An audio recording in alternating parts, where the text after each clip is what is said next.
Sir ನಮಸ್ತೆ. ನಮಸ್ತೆ sir ನೀವು ಎಲ್ಲಿ ಡಿಸ್ಟ್ರಿಬ್ಯೂಷನ್ಶಿಪ್ನ ತಗೊಳ್ಳಿದ್ದೀರಾ ಸರ್? ಸರ್. ನಾನು ಬೆಂಗಳೂರು ಸೌತ್ ತೊಗೊಂಡಿದ್ದೀನಿ. ಓಕೆ, ಈಗ ಕಂಪ್ನಿ ಸಪೋರ್ಟ್ ಯಾವ ರೀತಿ ಇದೆ ಸರ್? ಸರ್ ಕಂಪ್ನಿ ಹೊಸ ಕಂಪ್ನಿ, ತುಂಬ ಜನ ಯಂಗ್ಸ್ಟರ್ಸ್ ಇದ್ದಾರೆ. ಸೊ ಡೆಫಿನೆಟ್ ಆಗಿ ನಮಗೆ 100% ಸಪೋರ್ಟಿವ್ ಆಗಿದ್ದಾರೆ. ಓಕೆ ನಾವೇನೇ ಹೇಳಿದ್ರು ಅವ್ರಿಗೆ ಅರ್ಥ ಆಗುತ್ತೆ. ಸೊ ಅರ್ಥ ಆಗತ್ತಾರ ನಡ್ಕೊತಾ ಇದ್ದಾರೆ, ಓಕೆ. ಸಪೋರ್ಟ್ ಕೊಡ್ತಾ ಇದ್ದಾರೆ. ಈ ಕಂಪ್ನಿ ಬಗ್ಗೆ ನೀವು ಎಲ್ಲಿ ನೋಡಿದ್ರಿ ಸರ್? ಎಲ್ಲಿ ಗೊತ್ತಾಯ್ತು? ಕಂಪ್ನಿ ನಿಮ್ಮ ಚಾನಲಲ್ಲೇ ನೋಡಿದ್ದು ಸರ್. ನಿಮ್ಮ ಚಾನಲಲ್ಲೇ ನೋಡಿ ಆಮೇಲೆ ಸಂದೀಪ್ ಸರ್ನ ಮೀಟ್ ಮಾಡಿ, ಓಕೆ ಸೊ ನಾನು ಡಿಸ್ಟ್ರಿಬ್ಯೂಷನ್ ತೊಗೊಂಡು ಇವಾಗ ಚೆನ್ನಾಗಿ ರೆಸ್ಪಾನ್ಸ್ ಇದೆ. ಮಾರ್ಕೆಟಲ್ಲೆಲ್ಲ ಏನಿದು ಯೂನಿಕ್ ಪ್ರಾಡಕ್ಟ್ ಆಗಿದೆ, ಸೊ ಮಾಡ್ಬೋದು. ಸೊ ಮೇನ್ ಅಡ್ವಾಂಟೇಜ್ ಇರುತ್ತೆ ಕಸ್ಟಮರ್ಸ್ಗೆಲ್ಲ, ಒಂದು ಕ್ಯಾಚಿ ಆಗಿರಬೇಕು. ಹೌದು. ಕ್ಯಾಚಿ ಅಂದರೆ ಏನು? ಕಡಿಮೆ ರೇಟಿಗೆ ಇರಬೇಕು, ಜಾಸ್ತಿ ಲಾಭ ಇರಬೇಕು. ಮೇನು ಮೇಂಟೆನೆನ್ಸ್ ಇರಬಾರ್ದು, ರೀಚಾರ್ಜ್ ಇರಬಾರ್ದು. ಈ ಥರ ಎಲ್ಲ ಏನೂ ಇಲ್ಲದೆ ಒನ್ ಟೈಮ್ ಇನ್ವೆಸ್ಟ್ಮೆಂಟು, ಅದು ಸ್ಮಾಲ್ ಅಮೌಂಟು 800 ರೂಪಾಯಿ ಅಂತ ಅಂದಾಗ ಡೆಫಿನೆಟಾಗಿ ಎಲ್ರಿಗೂ ಒಂದು ಇಂಟ್ರೆಸ್ಟ್ ತೋರಿಸ್ತಾರೆ, ತೊಗೊತಾರೆ. ಓಕೆ, ಈಗ ನೀವು ಡಿಸ್ಟ್ರಿಬ್ಯೂಷನ್ಶಿಪ್ನ ತಗೊಳ್ಳೋಕ್ಕಿಂತ ಮುಂಚೆ ನಿಮ್ಗೆ ಏನೋ ಡೌಟ್ಸ್ಗಳಿದ್ವಾ ಸರ್? ಹೇಗೆ? ಆ ಡೌಟ್ಸ್ಗಳು ಇದ್ದೇ ಇರುತ್ತೆ.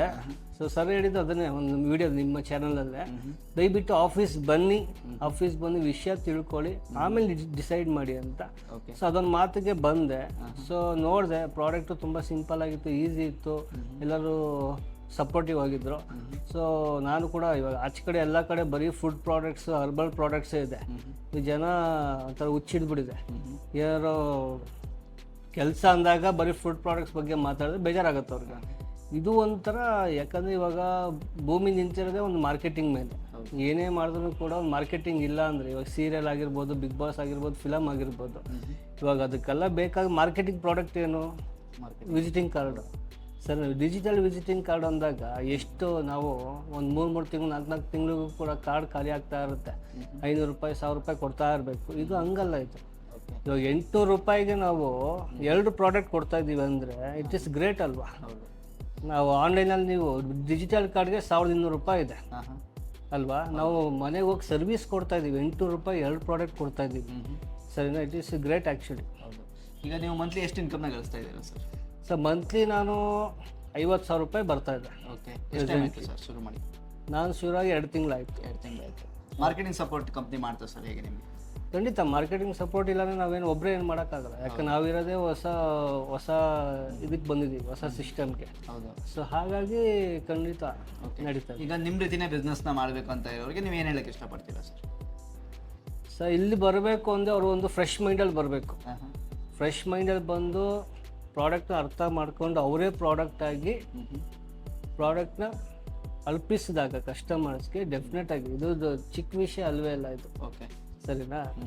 ಇವಾಗ ಯಾರಾದರೂ ಹೋಗಿ ನೀವು ಒಂದು ಜಸ್ಟ್ ಊಟಕ್ಕೇ 500ರಿಂದ 1000 ರೂಪಾಯಿ ಖರ್ಚು ಮಾಡ್ತಾರೆ.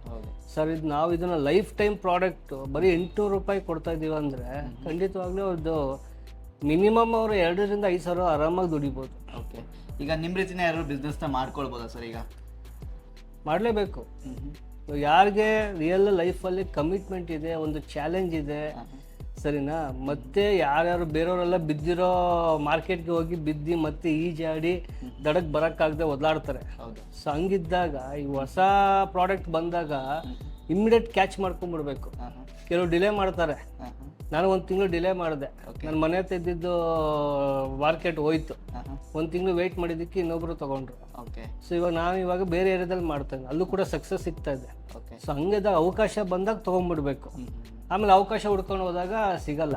ಓಕೆ. ಈಗ ನೀವು ಡಿಸ್ಟ್ರಿಬ್ಯೂಷನ್ಶಿಪ್ನ ತೊಗೊಂಡ್ರಿ ಅಂತ ಹೇಳಿದ್ರೆ ಎಲ್ಲೆಲ್ಲ ನೀವು ಡೀಲರ್ಶಿಪ್ನ ಈಗ ಕೊಡೋದಕ್ಕೆ ಹೊರಟಿದ್ದೀರಾ ಸರ್?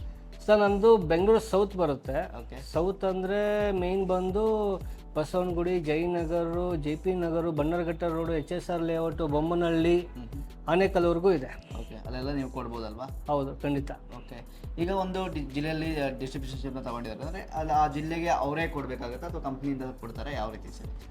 ಸೊ ಇದು ಫುಲ್ ಲೀಗಲ್ ಆಗಿ ಮಾಡ್ತಾರೆ ಕಂಪ್ನಿಯವರು. ಇವಾಗ ಒಂದು ಪಿನ್ ಕೋಡ್ಗೆ ಒಂದು ಏರಿಯಾ ಡೀಲರ್ಶಿಪ್ ಅಂತ ಕೊಟ್ಟಾಗ ಅದು ಅಗ್ರಿಮೆಂಟ್ ಆಗುತ್ತೆ. ಓಕೆ. ಅಗ್ರಿಮೆಂಟ್ ಆಗಿದ ತಕ್ಷಣ ಸಿಸ್ಟಮಲ್ಲಿ ಅವ್ರು ಬ್ಲಾಕ್ ಮಾಡ್ತಾರೆ. ಇವಾಗ ಅಕಸ್ಮಾತ್ ಅವ್ರಿಗೆ ಗೊತ್ತಾಗಿಲ್ಲ ಅಂದ್ರೂ ಕೂಡ ಇನ್ನೊಬ್ರು ಬಂದು ಅದು ನೋಡಿದಾಗ ಸಿಸ್ಟಮಲ್ಲಿ ತೋರಿಸ್ಬಿಡ್ತಿದ್ದು ಇದು ಆಲ್ರೆಡಿ ಡೀಲರ್ಶಿಪ್ ಇದ್ದಾರೆ ಅಂತ. ಓಕೆ. ಸೊ ಹಾಗಾಗಿ ಒಬ್ರಿಗೆ ಒಂದೇ ಕೋಡು.